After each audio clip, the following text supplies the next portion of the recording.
Okay. Manchester High School discussion. If I could, I'd like to ask the superintendent to give us an update on what he's learned since our meeting on September 4th.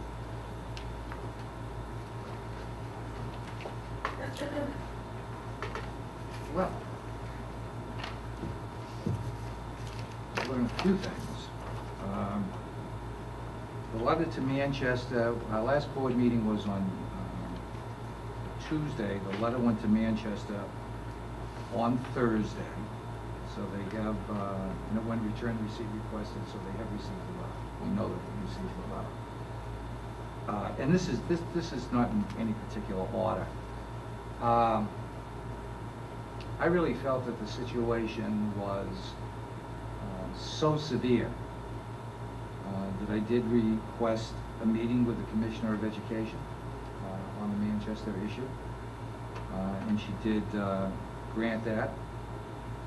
So I did meet with her along with Gordon, and I do have to say that she was receptive, surprised. I had a picture of a couple of textbooks that I was anxious to show her that had no bindings, and she did make a commitment to follow through and require Manchester to meet with her and develop a plan for addressing their situation. I did ask her to the extent that's possible when she did meet with them, and it would be permissible that I be able to attend those meetings as well. I had a follow-up conversation on Friday from the Deputy Commissioner indicating that in fact fire inspections would take place. It's one of the things I brought up to the Commissioner. So with the number of youngsters that were in classrooms, are we in fact meeting codes? And the second thing was that the Commissioner did intercede. A couple of parents that spoke with me were talking about having youngsters that were seniors, that graduation requirements that they needed may have been cut, and where were they? So the Commissioner is going to require the school to do a senior check. And I thought that was when the police came and visited me on weekends to make sure I was still breathing. But they're actually going to take the schedules of seniors to make certain that in fact what they're scheduled to take will give them what they need to graduate. On Friday, I visited Central. I spent the morning at Central. Had a productive time with the principal and Dr. Brennan, and then did walk the building and visited several classrooms, many of which had in excess of 30 youngsters.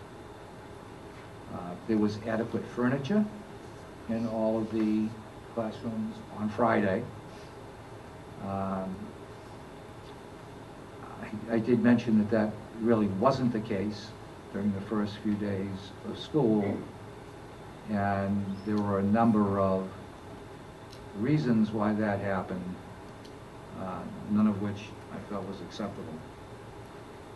I learned on Friday that Dr. Brennan had authorized the hiring of 2 2/5 teachers, additional teachers at Central. It would be an English teacher, a math teacher, and 2/5 of a Spanish teacher. I certainly hope that it ain't that it isn't, I forgot we were on video, that it isn't the substitute who can't speak Spanish who's going to be teaching the youngsters. But those positions are in the works, and I expect by the end of the week to have an updated master schedule with numbers on it that reflect the addition of the teachers. And I believe I picked up an a master schedule while I was there the other day and sent that out to the board, which was accurate as of, I think, Thursday. That included some of the balancing that had taken place during the first couple of weeks of school. One of the things that I mentioned was that my sense was that our parent public may not have been unnecessarily anxious if there had been better communication between the school and the public about what was going on and why it was going on and what the plans were. They did agree to draft that letter, and there will be something going out from Central to all Central parents, I believe this week, to update them on the situation. And Dr. Brennan thought that that was such a good idea that he's requiring the same of Weston Memorial. So all the sending district parents should be receiving something from each one of the Manchester schools updating them. I met with with Dr. Brennan Friday afternoon back here after the visit to Central that morning to go over some more global things and some impressions that I had. One of the concerns that I had was the availability of textbooks. I think that was an unanticipated problem. And what happened is, I think earlier in the summer I had given you a list of 90 courses that had been cut across all three schools. Those youngsters have got to go somewhere. So rather than going to those 90 courses that were cut, they were going into other courses, and when they went into those other courses, there was a shortage of textbooks. So the purchase of those textbooks, the expedited purchase of those textbooks, has been authorized. So I think that's basically what's happened in that 2-week period. We're spending a lot of time on Manchester. I've seen tremendous progress, but I hope you agree with me that my expectation is that when I walk into the building, I won't count more than 30 little faces in any classroom. So although some of the ridiculous class sizes have been addressed, and I think it's better today than it was 2 weeks ago, and should be better after those new teachers got on board, I still don't see an acceptable situation. Thank you. Oh, questions? All right, please. Tricia? I have a question on the 2 and 3/5 positions. Is that part of the 12 that the school district has authorized to hire, that it's now being said is an illegal hire because of the money that they're using? No, different funding source. Okay, thank you. I saw that Sunday, and Dr. Brennan got a call from me on Sunday. Thank you. Mike? Well, at our last meeting, I thought that we had voted to send a letter to Manchester that asserts that there was a material breach and to start the clock ticking for the 180 days that they have to fix it. And I hope Manchester fixes all of the situations that they have. But in the meantime, I say that they're in a material breach right now, and I think we should get the ball rolling and send a letter to them specifically saying so, and with a date. And so I'd like to make a motion, if I could, and that would be: the superintendent shall draft a letter to the Manchester School District that asserts a material breach to the current maintenance agreement with Hooksett. The letter will specify any and all specific breaches as listed in paragraph 4C of the maintenance agreement. The letter will have a termination date. The letter will be sent as soon as all 5 board members have approved the letter either electronically or by telephone. I'll second that. Discussion, Can you speak to the motion, please?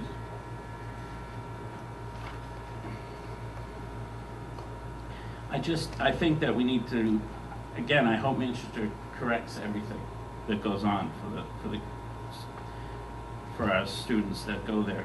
But the maintenance agreement says that all 3 high schools will be in compliance on 7 or 8 or 9 different areas that talks about in the maintenance agreement.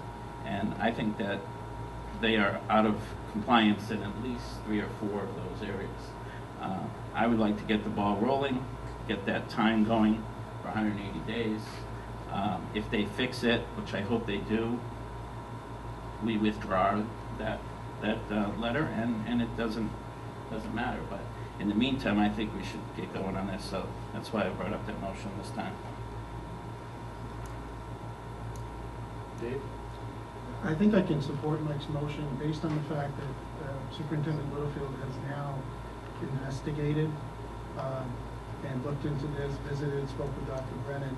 And I think this letter would, as Mike's motion spells out, have specifics, which is what I was interested in, specifics based on our superintendent's professional opinion about how the school is being operated. Because us as parents and school board members, we can get pretty upset with what's happening with our child, but we really need to take a step back and look at this as a contract and whether or not it's being upheld or whether it's not. And I think we need to look to Dr. Littlefield and his expertise and using some of the data that he's got, maybe some more, to kind of make that determination.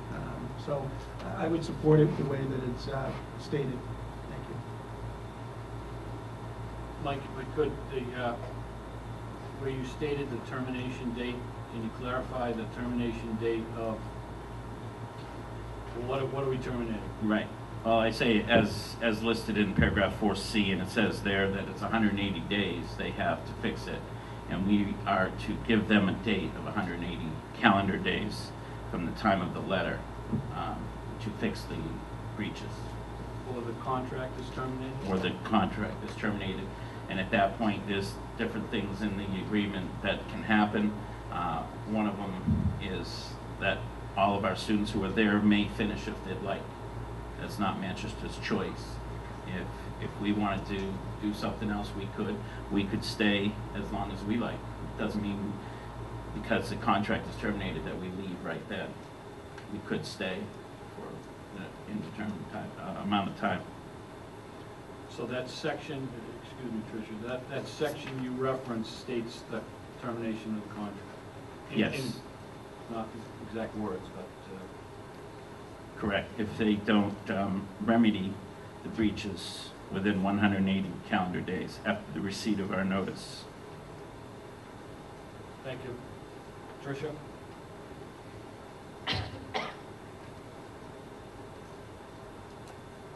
First, I want to say I thought we were already doing that from what we voted on at the last meeting. But with that being said, do we tell them when we terminate, or do we tell them when we notify them of a material breach? And then it goes to the Department of Education. Like, what is the best legal way for us to word it that doesn't cripple us if we say it wrong? Like, we want legally, are you telling them the termination date, or are you telling them the date you notify them of a material breach? My understanding of the contract is you notify of a material breach to the school and to the Department of Education, and then they have 180 days for them to correct it, which without $10.5 to $15 million they can't fix. I'm just not sure. It's something, Mike wants to respond to that. Well, that's why I referenced section 4C. It talks all about that part and what to do. And the state doesn't come into play unless they dispute the breaches. Then it can go to other levels. But it doesn't say we're automatically ending the tournament, the agreement 180 days from now when we give the letter. It says they have 180 days to fix this, or we may terminate at the time that we choose. It says there, according to paragraph 14. Anyways, if you read all of section 4C, I think that's why I referenced that. So when the superintendent writes the letter, maybe he should have our attorney present and make sure that it complies to what the agreement requires of us. But it's all mainly in that section 4C of the agreement. Dave? And I think that now that we've had a couple of weeks, and as I said, the superintendent has visited and looked into this, I don't see how, as elected school board members, we can do anything else than what Mike has suggested. If it is determined by the leader of our school, that there's been a breach of contract, I think it's our duty as elected officials to notify so that we're representing the people of Hooksett in that contract. And that contract, I believe, is pretty clear, as Mike has stated. So I think we're compelled to. What actions we take after that, and if they try to fix it, and what our acceptance of that fix is, could be a different thing. But I think the notification does have to happen. I think, as I've said before, now it seems as Superintendent Littlefield has had a good chance to look this over, and he has said tonight that there's many classes over 30, other concerns, and I think myself, I'm left without a choice here. I feel that I'm compelled to put them on notice at this point. Thank you. Tricia? I have one other question. I've had a number of parents who have seniors, juniors, say that if we have a material breach, does that mean that their child has to leave if we leave? And I'm just kind of asking for reassurance for those students who are now juniors, who are in classes in excess of 30, some still sitting in 42 and 44, no matter what a report says. These kids are telling their parents, today I counted and there's 42. They know how to count as juniors in high school. That they're now very anxious that their senior year has to be someplace other than where we originally had a contract, and I'm just looking for reassurance to be able to reassure some of these kids. I'm not saying I'm opposed, I'm just asking questions that are being asked of me. Mike, please answer that. Thank you. If you look on page 3 of the agreement, about the 8th line up, the students may continue to attend Manchester schools until they graduate under the terms of the agreement, providing we, the sending district, continues to pay the base tuition costs that we will pay anyways. So the students may, if we so choose, or they so choose, to continue at the school for anyone that's already there.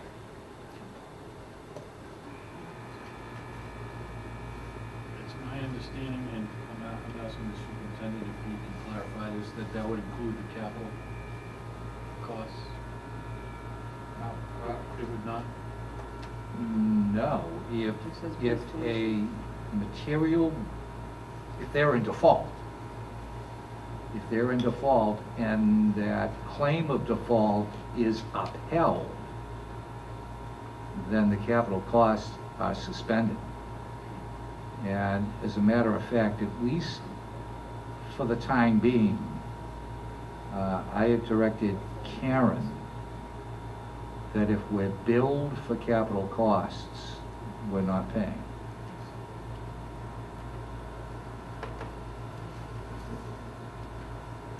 Cool, huh? But, yeah, but it does say as long as,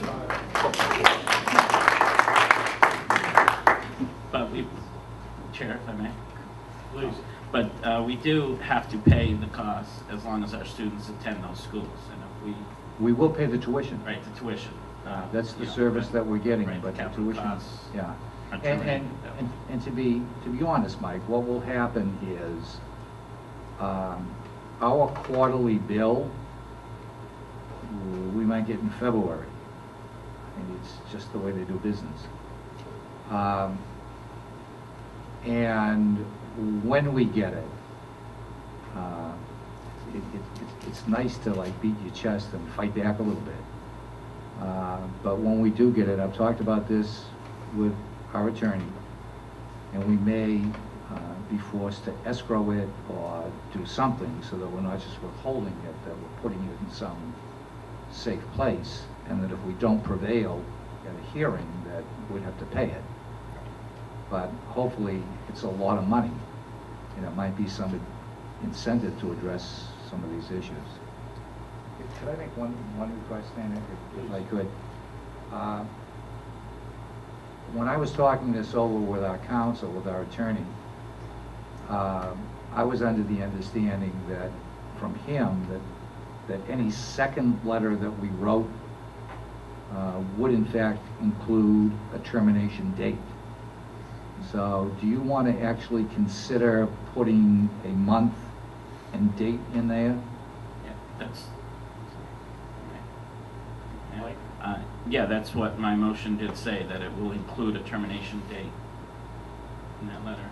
I mean, But I'm asking, does the board want to set that termination date, so I'm not doing that? well, wouldn't it be 180 days from the, when do you think the letter will go out? It's, well, the contract says 180 calendar days from when the letter is received. So we have to put that date, though. We've got a motion now, and I think we can, I agree, Mike, that you've stated the date. I think we can clarify that, and an action after that, but, and maybe we could talk about that date, after that. I don't think we need to amend it, at least in my opinion, I don't think we have to amend, the current motion. I think we can, you've left the door open for us to take that next, action. Well, I have a question for Dr. Littlefield, if you know. I know they have 180 days to fix it, but can we state a desired termination date before the 180 days based on the fact that if they do not fight us on this, that we could actually terminate earlier and give us more time? Or is the reading of the contract that it has to be at 180? I don't think it's clear either way, like a lot of parts of the contract. I think, though, that I would choose a termination date that allowed for that 180 days, so that we don't get into a debate with them whether it's an invalid letter because the termination date was prior to the amount of time that, you know, I want this to be as clean can be. So I would feel most comfortable if we pick this safe date that looks as though it would be after that 180 days, and as I indicated, I would be more comfortable putting a date in that letter that the board had designated. Any other discussion? Mike? Just for more clarification, in that same paragraph, it does say if the resolution is not disputed by them or is found to exist after all resolution of the disputes is complete, the sending district can declare a material breach at that point. So if in 45 days they say, we can't do this, and we don't disagree, we don't dispute your claims, you know, they could terminate then. It's just, they have 180 days if they want it to try to fix it, but it's not necessarily has to be 180 days according to the contract. Well, that's why I was wondering if we make a termination date that's 180 days out, are we locking ourselves into that date and not a earlier date? I just don't want to I don't want to send them something that locks us into 180 days, because that's really not the best timetable for us. So I think we need to be careful not to say something that locks us away from that. Yeah, I think that's a good point, but I think we should then, instead of saying termination date, we should say terminate, you know, this date or sooner. That we can fix the whole problem. On or before, or something like that. On or before that date, you know, that way it takes care of that. I would agree with that. Thank you, Mike. And perhaps, I don't know whether we should withdraw the motion and write that language in, or do you want to amend the motion at this point? Well, the motion says the superintendent will write the letter, so, and it says it will include a termination date. So it can still include that date, and he can put on or before. And I've asked that we approve the letter before it is sent as a board.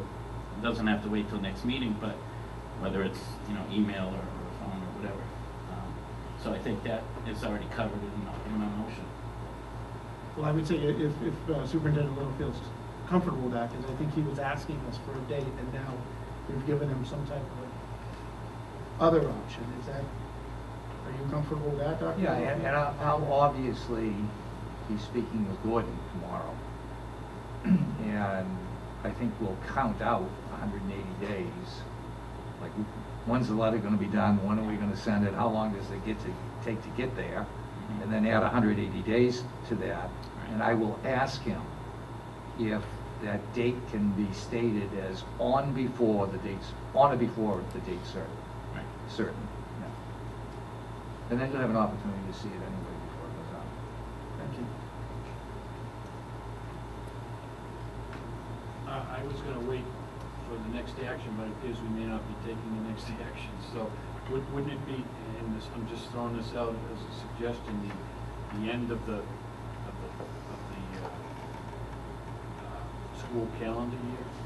If we did and again, this is a question more than a statement, a 6:30 date, 6:30/13, on or before? I agree with the on or before, but Well, I think we can come up with that date after, as Superintendent said, but I don't think it would be June 30th because it's not school days. It's 180 calendar days, it says in the agreement. So, count Saturdays, Sundays, I mean, everything. oh, I agree. So- I agree, it's not the 180, but I think what we probably need to discuss in front of the public, because they're probably wondering, is what the next step will be. And the next step is very important what that termination date is, because we cannot enter into another contract until we have terminated the contract with Manchester. So we have got to make arrangements for our students to go to another school. So it's to our advantage to have an earliest termination date possible to allow us to negotiate and hopefully sign another contract prior to next September. So I think that's why we don't want to wait and terminate the contract on June 30th, because legally, and maybe Dr. Littlefield could speak to this, but my understanding is legally we cannot sign or ask the public to support a contract with two schools at the same time. Tricia? We give the city of Manchester a termination date of April 1st. I'm sorry. If we give the termination date of April 1st, that's 187 days from Monday. I just counted out the days, just for clarification. Do you want to add any clarification to that? You don't have to. To which? Well, The to- date? to- No. The only thing that I get antsy about, not the only thing, but one of the things that I'm antsy about is any subsequent tuition agreement needs to be approved by the voters. So the board can't, the board could certainly negotiate an agreement, but it would not be an enforceable agreement unless it was approved by the voters. And just keep in mind that it might require a special election to do it, and we'd need intervention from Superior Court to do that, and we'd have to show that an emergency existed. And I'm not sure how much more of an emergency could exist than you don't have any place to send your kids to high school. There's an expense involved in it. The expense compared to the benefit is minimal. So just process-wise, that would be required. Now, under the normal circumstances without a special election, isn't basically early in January our deadline to make the normal Yes. election? Yes. So if Manchester didn't have a plan and was willing to concede and declare termination, say, January 1st, we would be within our rights to put that on the normal ballot and ask the voters to approve it, Yes. approve a new plan. So that is one of the reasons why an earlier termination makes it a little easier on our end to avoid a special election or anything else. The other thing I was going to ask Dr. Littlefield, if is there any type of a temporary thing that if we had, that we could send our students somewhere pending the approval of a contract until, say we got so late, like April, or do we have to have an approval? I mean, I don't know. I don't know the answer to that question, except we have a pretty good relationship with the commissioner. And if we ended up in that position, I would ask for intervention on the part of the commissioner and the state board, because I think that they do have the authority to make things happen that way. thank you. I mean, we're not going to keep our kids home and not, not send them to high school. So I think given the history and given the fact that we've involved the state board and the commissioner early in the game, and I'm CCing her, everything we sent to Manchester, I'm CCing to the commissioner. Tricia? So I'm gonna sit here and I'm gonna be devil's advocate for a minute. So we decide to tell Manchester that they're in a material breach. We give them a termination, we're terminated, and now we need to go to the voters and tell them they need to approve a new contract. And all the people that sit at Roby's and the Four Seasons that think Manchester was good enough for my kids, and so it should be good enough for these kids, and it gets voted down. We are up a creek without a paddle. What happens then? I'm not saying I'm not against doing this, but we kind of have to plan that that could happen. This middle school got voted down because it didn't get the approval of the people who don't have kids in school and don't understand the complexities that the families who have high school students deal with every day. If I could, I'll say that the next sub-bullet of this. Because I've sat in these places and people not known who I was and listened to their conversations, and these are the conversations that are happening in Hooksett in that group of our population. What I had intended was, after this discussion, to ask the superintendent to update us on his formal discussions with alternative high schools. If you think it should be included in this discussion before we vote, then maybe we could do that. I was going to do that after this, but again, it's up to the board. Dave? Well, I just wanted to add that if we find Manchester in material breach and that's upheld, it's likely that a new tuition agreement would be very close in the cost to the old one. And I agree with Mrs. Porkus, that could still fail. But as Dr. Littlefield has said, we are governed here by the Commissioner of Education, which I'm sure is going to want to see our kids in high school. So, yes, I think that there is some risk, but unlike building the school, which required, all that money to be spent and everything, I think that we would be able to make accommodation. Maybe Dr. Littlefield has a little more on that. Would you like to? Yeah, and I suppose it's all philosophical. Not all philosophical, but it is philosophical. I'm looking at what we're buying right now, and there's a $10 million shortfall in their budget. It's got nothing to do with moving kids around and hocus pocus. The school district is not properly funded. There aren't the resources necessary to provide our youngsters with the type of education that Hooksett supports.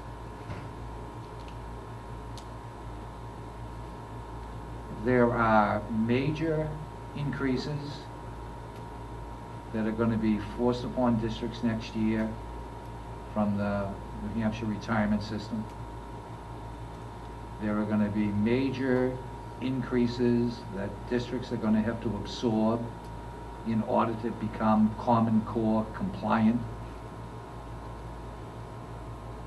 We're heating schools now,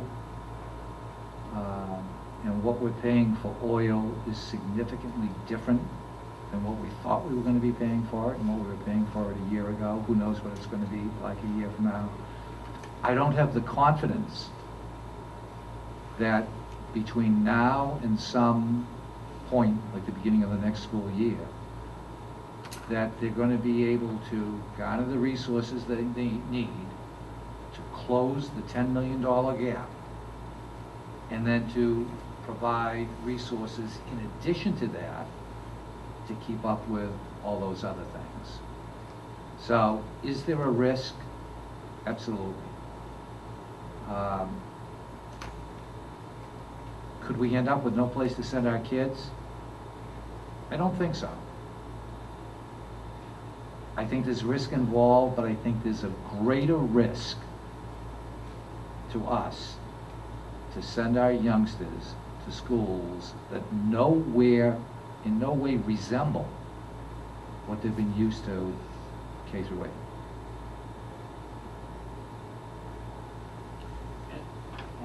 I was going to move the question.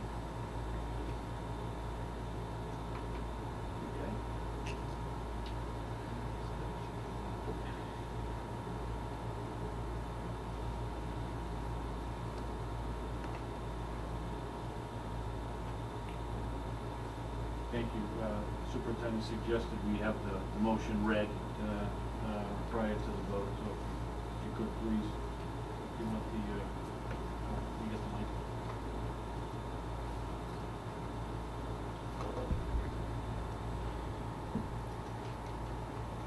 Mike Dubus moved that the superintendent shall draft a letter to the Manchester School District that asserts a material breach to the current maintenance agreement with Hooksett. The letter will specify any and all specific breaches as listed in paragraph 4C of the maintenance agreement. The letter will have a termination date. The letter will be sent as soon as all 5 board members have approved the letter, either electronically or by telephone. Thank you. Okay, all in favor of approving the motion as written and presented, signify by saying aye. Aye. Opposed?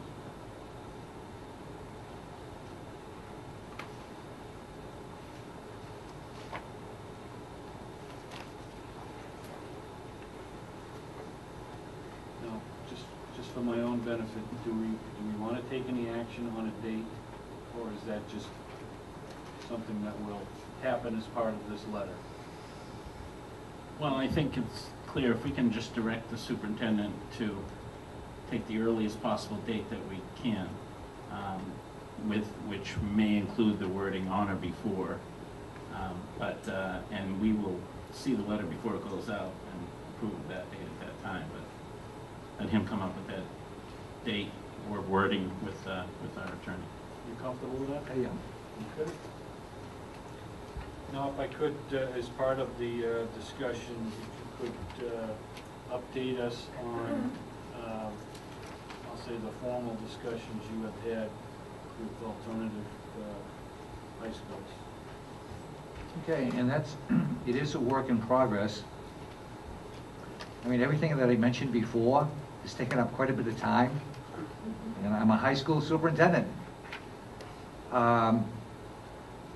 But I have had some conversation with other districts.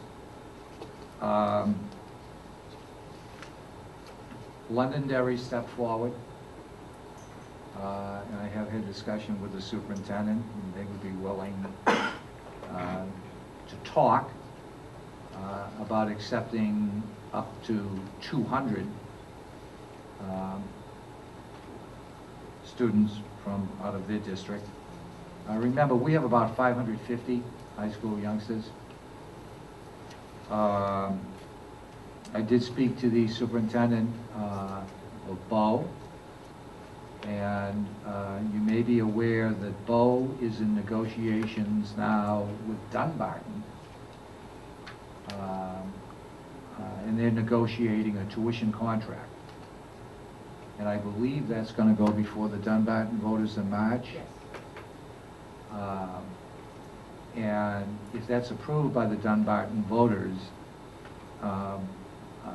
the superintendent has indicated to me that Bow will have limited capacity for students from outside.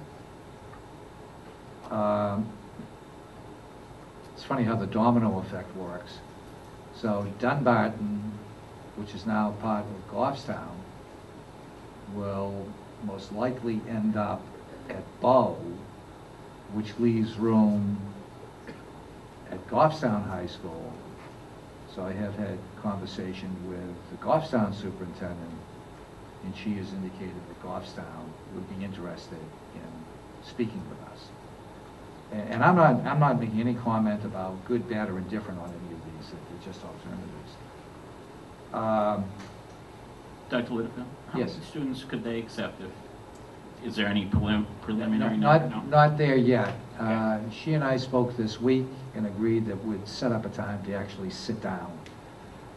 If we're filling in the gap created by Goffstown, by Dunbarton, I don't think that's nearly. How many? Probably about 150. Probably about 150. And I'm only asking Karen because that's where she lives, so she knows a little bit about what's going on there. I have not finished any talks with Pembroke Academy, so I'm not sure whether there's receptivity, although I am certain that they couldn't take all our youngsters. The only district that I've been able to speak to that could in fact assimilate all our kids is Pembroke Academy. I'm sorry. I'm nervous in front of the crowd. Is Pinkerton Academy. And they could take 550 kids. And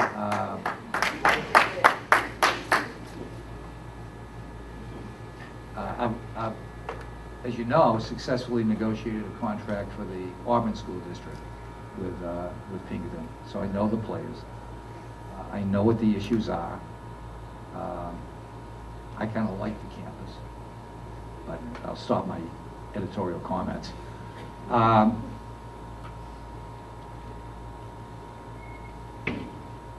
What they would be able to do with us, let me back up a little bit,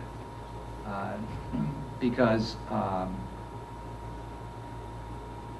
the question would become, with Pinkerton, how could they absorb 550 youngsters?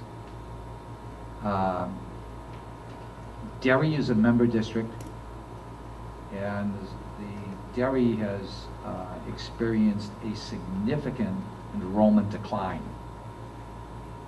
So what's happening is the major player in Pinkerton is sending far fewer youngsters. And Pinkerton has an optimum student population. There are a lot of programs there, and they need youngsters in order for all those programs to work. So that's 2,800 to 3,000 youngsters. And our 550 would bring them into that optimum range. And they'll go far beyond that over time without us. So that's the one of the draws for us. The second is Pinkerton knows some of our kids, and they like the product they get from Hooksett. And then the third is that would be the only alternative where Hooksett would actually have representation on the board of directors. So when we negotiated the contract with Auburn,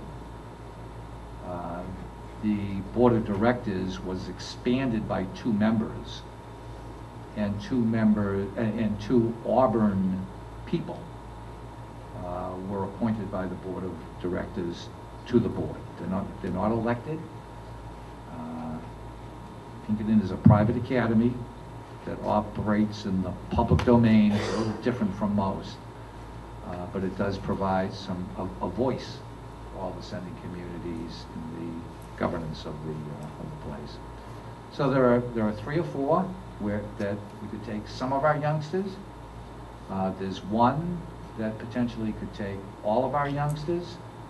My discussions have been more than informal, but they have not been negotiations.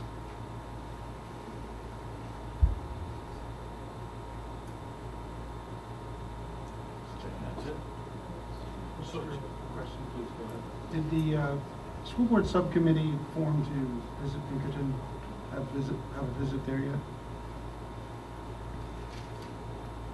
27th, next week.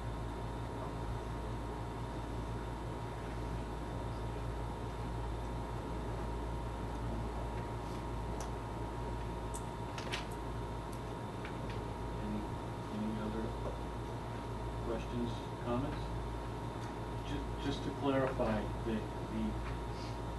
I'll say the surrounding schools that you have had discussions with, only one is capable of taking all of the Hooksett students. Correct.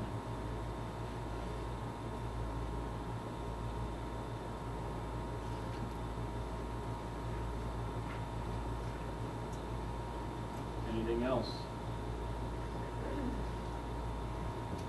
I'd like to maybe continue this discussion. I'd like to suggest, and this is for discussion now, I'm not making a motion, that we I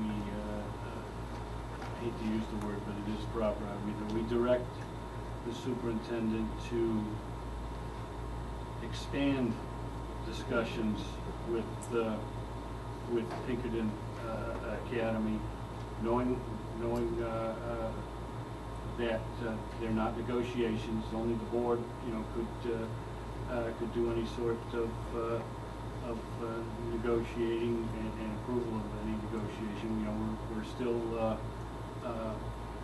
under a contract with the city of Manchester, but that we expand and look at, I'll say, contractual type items. The detail of how potentially Hooksett students could attend Pinkerton, and how, again, potentially we could develop some sort of agreement. I'm trying to be careful in my wording here. This is not, we're not, at this point, I'm not suggesting we enter in any sort of negotiation just to expand the discussions. I would make a motion that we direct the, was that a motion, Dana? No, it wasn't. That was just, I make a motion that we direct the superintendent to continue formal conversations with Pinkerton about our high school students attending their school. Okay. Cheryl, second. Any discussion on that? Okay, all in favor of approving that motion as presented, signify by saying aye. Aye. Aye. Opposed?